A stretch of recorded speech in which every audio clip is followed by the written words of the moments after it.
ఇక్కడ తిని చూడు మా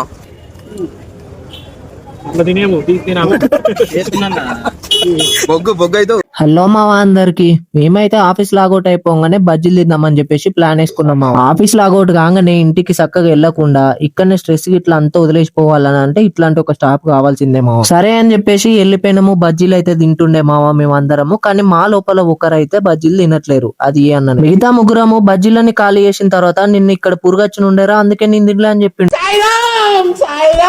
బజ్జీలు తినేసి రోడ్ మీద పోతుంటే ఒక వింత పండు కనబట్టదు మావా. మనోళ్ళతో ఎట్లుంటది మరి, పండు వింతదైనా సరే ఏదైనా సరే మాకు ఇప్పుడు కావాల్సిందే అని చెప్పేసి ఒక పండు తిని ట్రై చేసిరు. కనీసం ఆ ఫ్రూట్ పేరు కూడా తెలియదు మావా.